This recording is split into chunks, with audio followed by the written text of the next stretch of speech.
कहानी की शुरुआत होती है कुछ दोस्तों के साथ, अलेक्जेंड्रा, ट्रे, ब्रेंट और सोफिया, जो जंगल में राफ्टिंग और मस्ती के इरादे से घूमने आए हैं। सब कुछ सामान्य और मजेदार लग रहा होता है।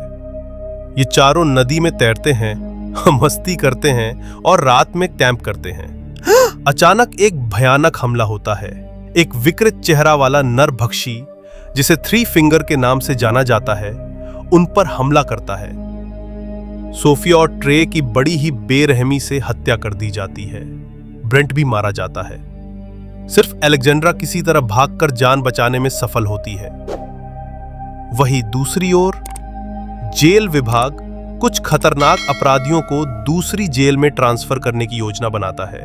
इसमें शामिल होते हैं नेथन, एक अंडरकवर पुलिस अफसर, विलियम्स, सुरक्षा गार्ड, और कैदी चाओ, फ्लॉयड, विल्किंसन, कार्लोस और अन्य। जेल बस को घने जंगल के रास्ते ले जाया जा रहा होता है, लेकिन थ्री फिंगर ने जंगल में एक घातक जाल बिछा रखा होता है। बस एक लोहे के तार में फंस जाती है, जिससे हादसा हो जाता है। कुछ पुलिसकर्मी मौके पर ही मारे जाते हैं। बचे हुए कैदी और गार्ड किसी तरह जंगल के भीतर निकलते हैं, लेकिन अब वे ना सिर्फ आजाद कैदियों से जूझ रहे हैं, बल्कि एक पागल नरभक्षी शिकारी से भी।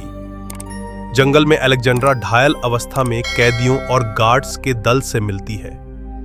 सभी एक साथ रहने का नाटक करते हैं, लेकिन असली चुनौती तब आती है जब एक पुराने ट्रक में छिपे हुए ड्रग मनी को खोज निकालते हैं।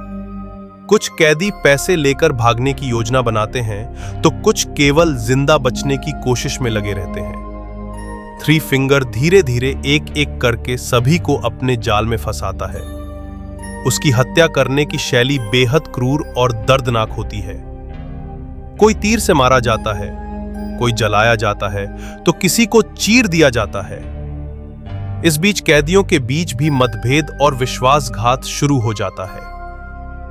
कुछ कैदी गार्ड्स को मारने की कोशिश करते हैं और कुछ आपसी लड़ाई में मारे जाते हैं। नेथन, जो कि एक अंडरकवर पुलिस अफसर होता है, लगातार स्थिति को संभालने की कोशिश करता है। अंत में थ्री फिंगर और नेथन अलेक्जेंड्रा के बीच एक भयानक टकराव होता है। नेथन और अलेक्जेंड्रा मिलकर थ्री फिंगर को फंसाते हैं और उसे आग में जिंदा जला देते हैं। दोनों किसी तरह जंगल से बाहर निकलते हैं, लेकिन फिल्म यहीं खत्म नहीं होती। जब लगता है कि सब कुछ खत्म हो चुका है, तब एक और विकृत नरभक्षी थ्री फिंगर का रिश्ता अचानक प्रकट होता है और एक बचे हुए व्यक्ति की हत्या कर देता है। यह संकेत देता है कि जंगल में यह डर अब भी जिंदा है और यह खौफ कभी खत्म नहीं होगा। Wrong turn 3 left for dead एक डरावनी और खून खराबे से भरी फिल्म है, जिसमें डर, लालच, धोखा और सर्वाइवल की गाथा एक साथ चलती है। फिल्म दर्शकों को शुरुआत से लेकर अंत तक बांधे रखती है और अंत में एक ऐसा मोड़ देती है जिससे रोंगटे खड़े हो जाते हैं। ये फिल्म ये बताती है कि जब इंसान लालच और अपने फायदे के लिए एकजुट ना हो, तो एक पागल शिकारी भी उन्हें चूहों की तरह मार सकता है। और सबसे डरावनी बात यह है, वो शिकारी अब भी जिंदा है।